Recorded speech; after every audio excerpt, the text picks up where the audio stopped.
OG is officially back. OG put together a textbook game tonight, and the box score tells the whole story without needing any extras. 21 points, 7 rebounds, 3 steals, 5 for 7 from 3, and not a single turnover. That's about as clean and complete as it gets. Let's start with the shooting. He scored 21 points on just 14 shots. That's premium efficiency. And 5 of those makes were from deep. 5 for 7 from 3, which is 71% from beyond the arc. That's not just good shooting, that's game breaking. You shoot 71% from 3, the defense has to shift. It pulls defenders out, opens up driving lanes, and completely reconfigures the way teams can guard. OG turned into a spacing nightmare tonight, and he did it without hijacking the offense. His points per shot attempt was 1.5, which is elite, especially for a guy not running pick and roll every possession. He's just moving, spotting up, cutting, and letting it fly when it's there, and cashing it. Then there's the part that makes this game even more valuable: 0 turnovers and 0 free throws. Every point he scored came from a live ball shot. No freebies, no bailouts, just buckets. That's a huge deal. It means every possession ended in a shot and none were wasted. That kind of low maintenance, high efficiency offense is exactly what good teams need from their wings. He doesn't slow things down, he doesn't stop the ball, and he doesn't give the other team free possession. Now the rebounding, 7 boards total, 1 offensive, 6 defensive, and all of it from the wing spot. That's huge value. It's easy to miss how important wing rebounding is, especially when your bigs are working hard to box out. But OG crashes in, reads the ball well, and finishes possessions. He's rebounding in traffic, filling gaps, and giving the team second chances without needing to be in the paint the whole game. The Knicks had 52 rebounds tonight, and OG contributed to that effort in a big way. When he's rebounding like that, he's not just a spacer or a defender, he's a glue guy on both ends. Then you've got the defense. 3 steals? That's top-end disruption, and it's coming without overplaying or reaching. It's smart, reactive defense that flips the game.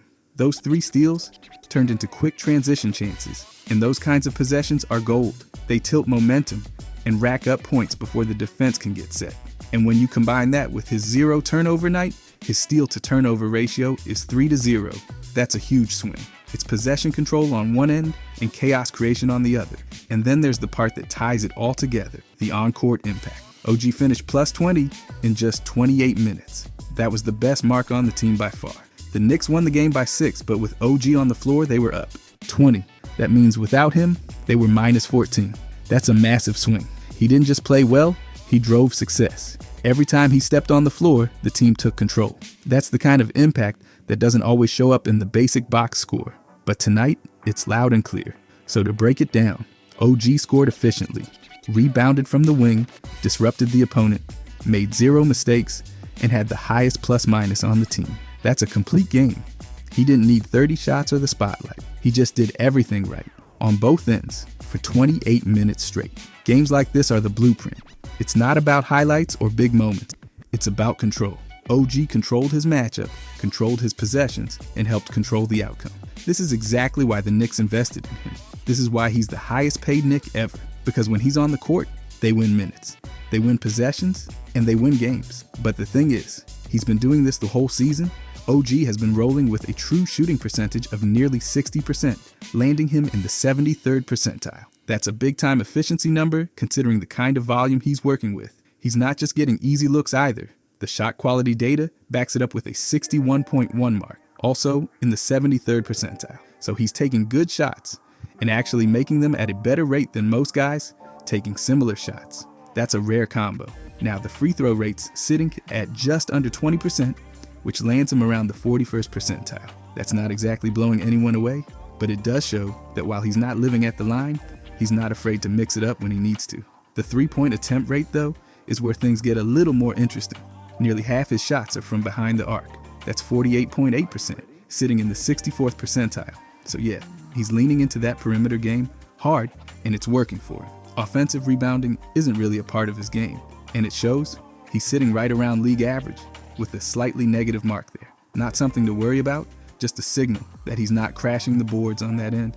The turnover stuff is solid too. The contextual turnover rate is at 8.2%, which puts him in the 52nd percentile. He's not coughing the ball up unnecessarily, and considering his usage, that's actually a solid indicator of control. His offensive load is 28.3, which is higher than it might seem at first glance. That puts him in the 58th percentile. So he's taking on a real share of the team's possessions when he's on the floor.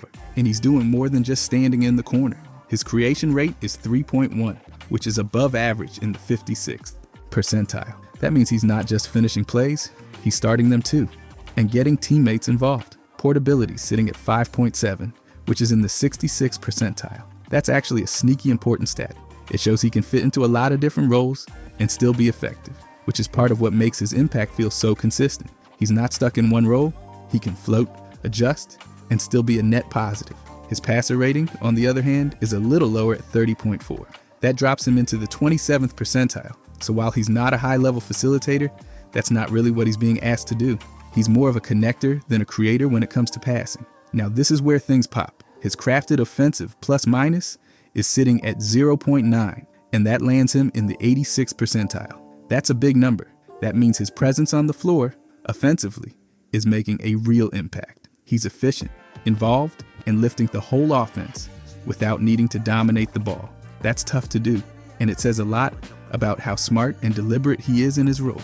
Switching over to defense, he's putting up 3.1 deflections per game, and that's in the 74th percentile. That means he's active, alert, and constantly disrupting passing lanes. He's not just standing around, he's poking and prodding and making things tough for the ball handler.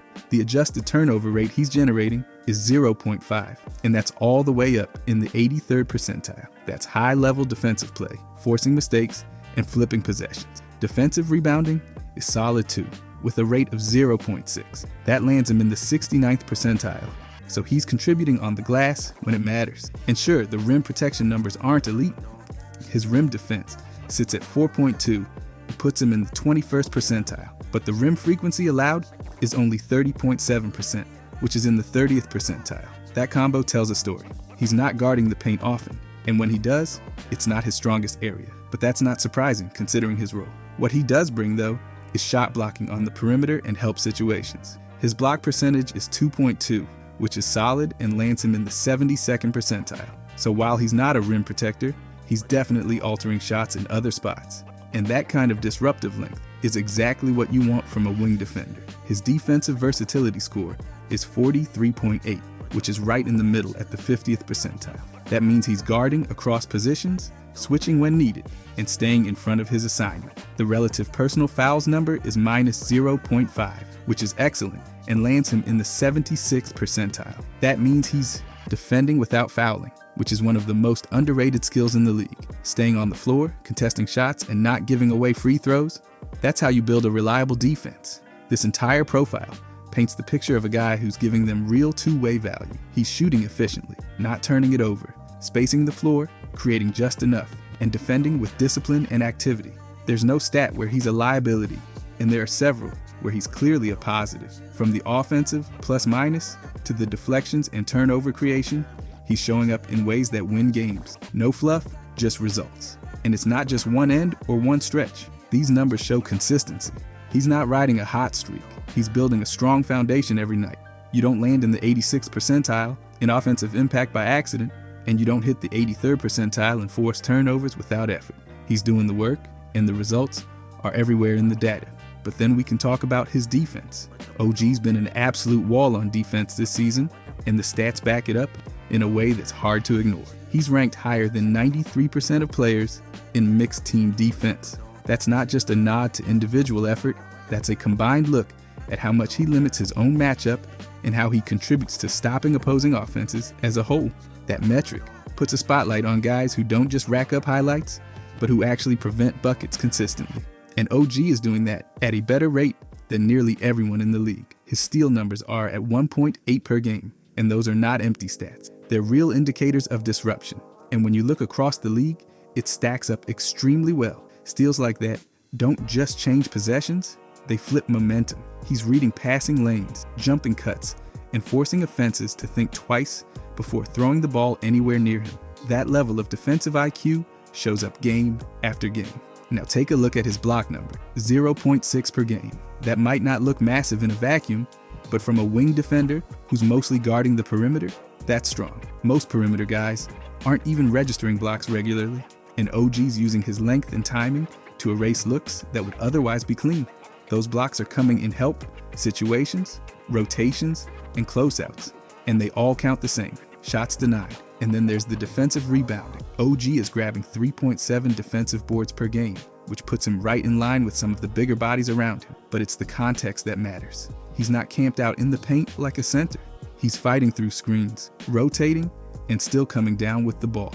That's a real bonus when you've already got rim protectors doing their job. Having a wing pool, nearly 4 boards a game on defense, adds to the team's ability to close out possession. Now let's compare that with some of his teammates and other strong defenders to really understand the gap. Mitchell Robinson, for example, is pulling the same number of defensive boards, 3.7, but his mixed team defense ranking is only in the 64th percentile. His team's defensive efficiency is 117.3. That's a wide gap from OG's team efficiency number of 109.8.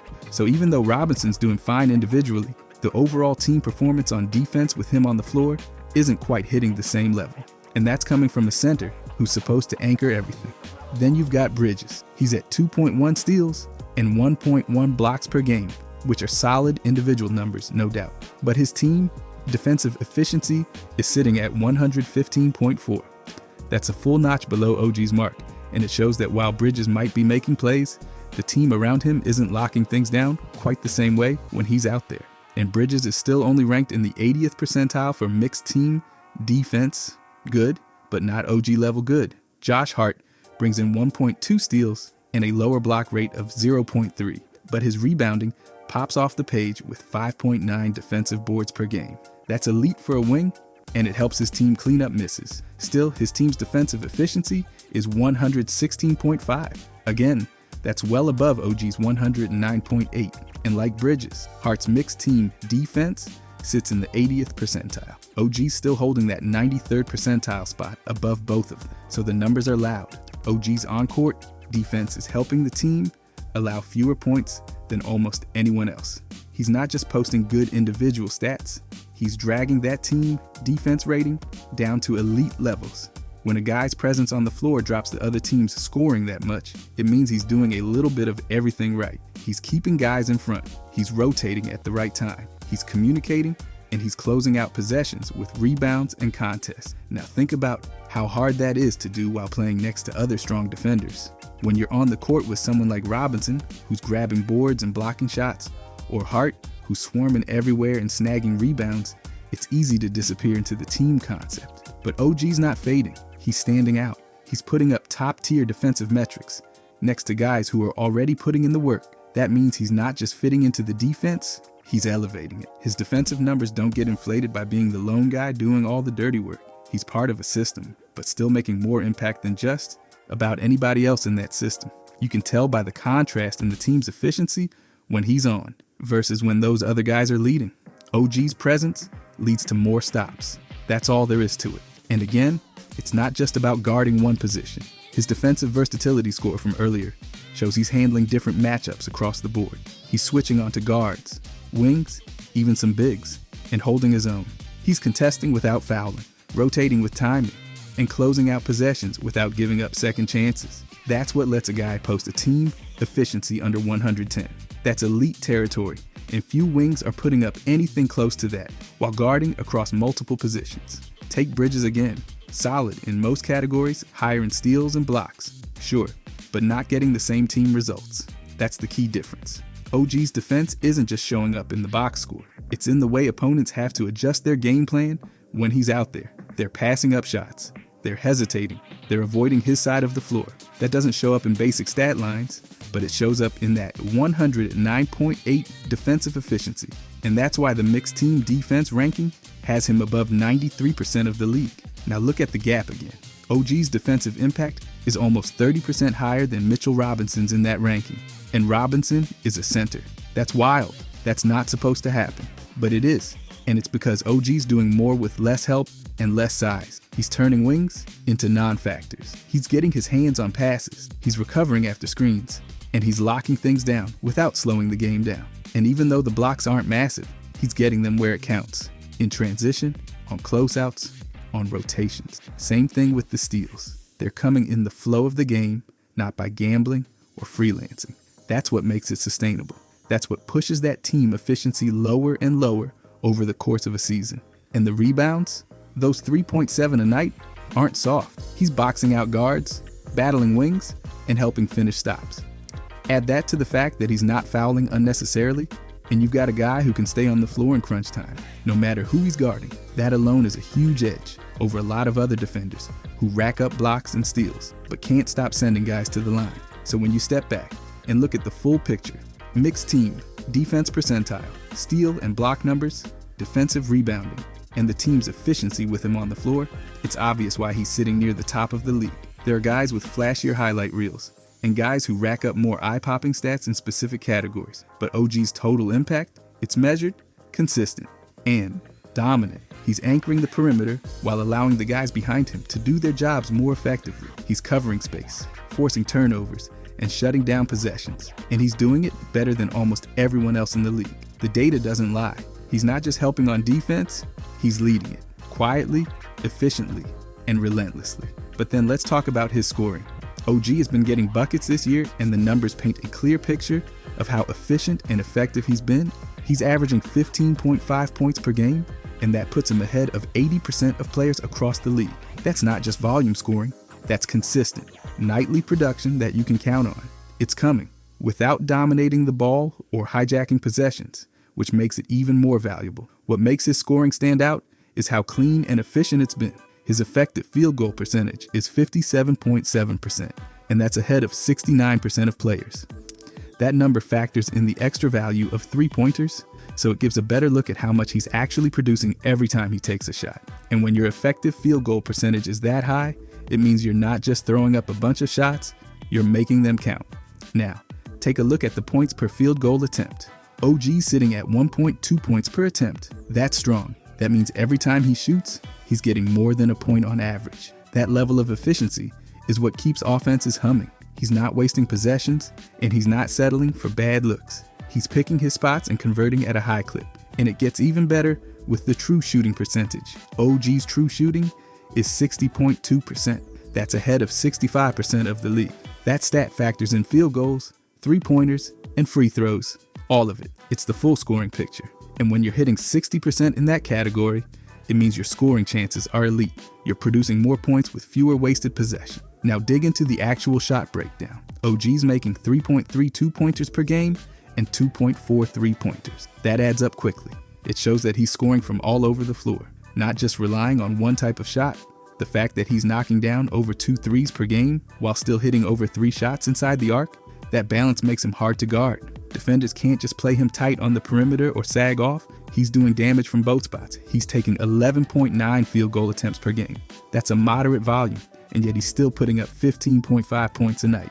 That efficiency is where the impact comes from. He doesn't need 20 shots to get his numbers. He's making the most of every look, and that's what gives his scoring value a real edge. And then there's the free throw line. He's only taking about 2.2 attempts per game, but that's part of what makes his efficiency so impressive. He's not padding his scoring with constant trips to the line. He's getting it done in the flow of the offense without relying on whistles. When you're putting up 15.5 per game with limited free throws, it means you're making tough shots and finishing plays cleanly. Now think about what this means in the context of a full offense. OG's not the first option every possession. He's playing off the ball a lot, spotting up, cutting, finding pockets in the defense. And even in that role, he's outscoring 80% of players. That tells you he's working within the system and still finding ways to be effective. He's not being force-fed looks. He's earning them and making them count. The balance in his scoring profile is what makes it sustainable. Some guys lean on just threes. Others live in the paint. OG's mixing both and doing it with control. 2.4 threes per game and 3.32s. That's almost a perfect split. That versatility means he's not going to vanish when one part of the offense dries up. If teams run him off the line, he can drive. If they sag off, he can shoot. That flexibility makes him tough to scout and harder to shut down. His efficiency doesn't just help him, it helps the whole offense. When a guy scores like this, defenses have to account for him every trip down the floor. That spacing opens up opportunities for everyone else. Defenders can't leave him open, and they can't overcommit elsewhere. That kind of gravitational pull changes the way teams can guard the whole group. It also makes coaches trust him. you're not going to pull a guy who's shooting this well. You know he's going to give you 15 points on less than 12 shots, and he's not going to turn the ball over or force bad plays. That steadiness is what lets him stay on the floor in big moments and keep contributing even when the pace slows down. His ability to score without dominating the ball also fits perfectly with other high-usage players. He doesn't need to dribble 5 times to get a shot off. He can come off screens, catch and shoot, cut backdoor. All the little things that make a half-court offense work.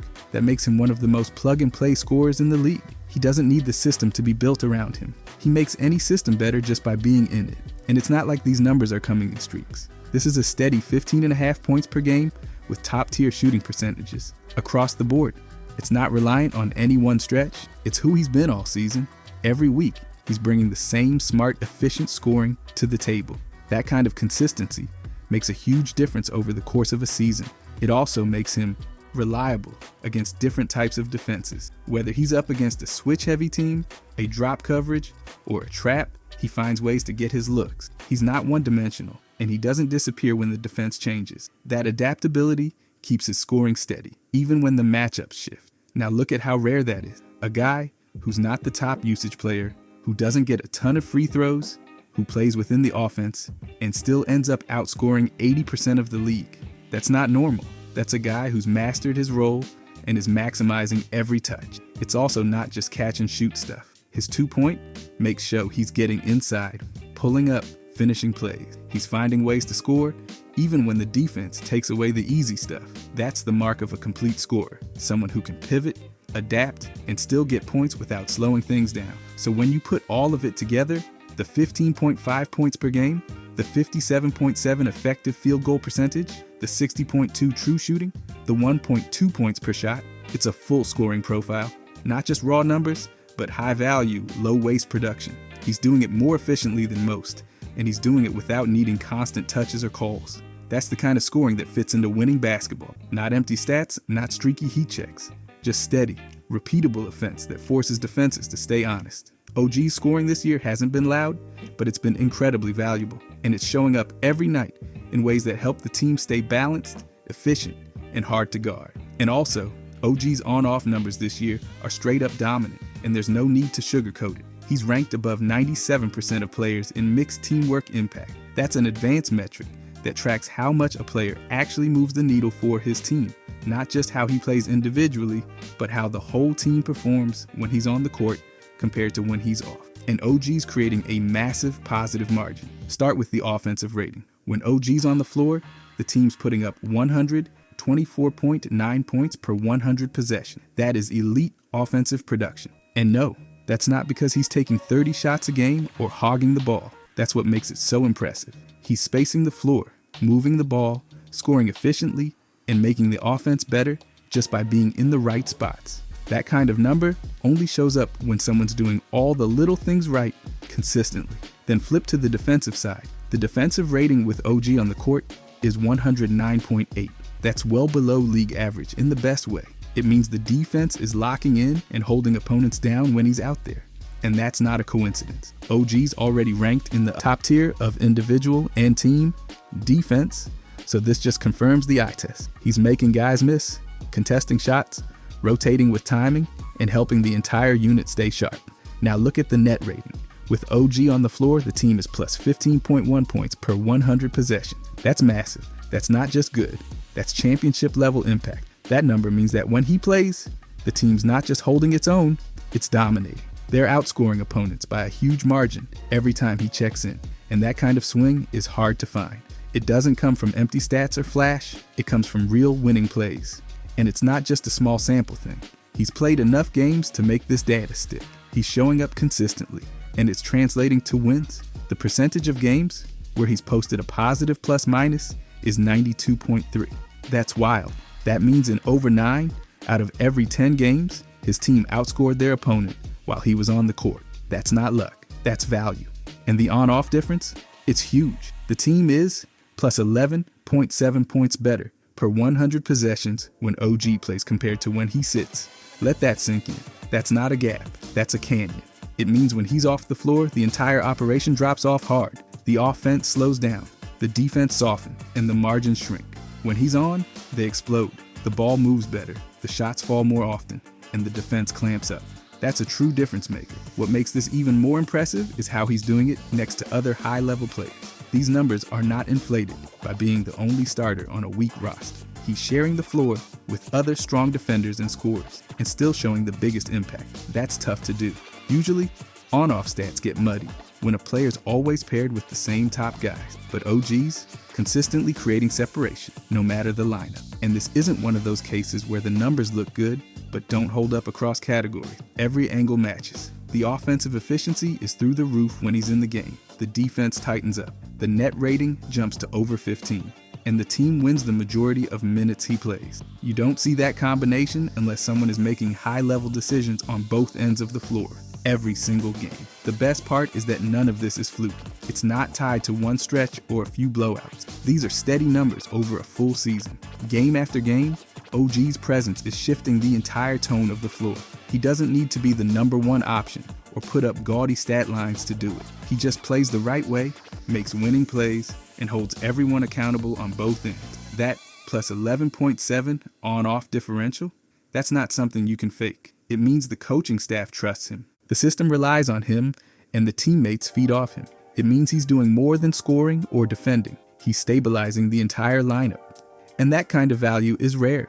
When a guy is on the court and the team scores 124.9 points per 100 possessions, while giving up just 109.8, it changes how opponents have to game plan. They're not just focused on slowing him down individually, they're trying to figure out how to survive his shifts. That's when you know someone's having a serious impact. And that 92.3% positive plus-minus rate, that's as consistent as it gets. That means he's not just having 1 or 2 big games a week. He's showing up every night and giving his team a real edge. He doesn't disappear in losses, and he doesn't coast in wins. He brings the same energy and focus no matter what the scoreboard says. The value of those numbers shows up in rotations too. When OG sits, the team takes a step back, and the coaches know it. That's why he's out there in crucial minutes. He brings spacing, defense, movement, and calm.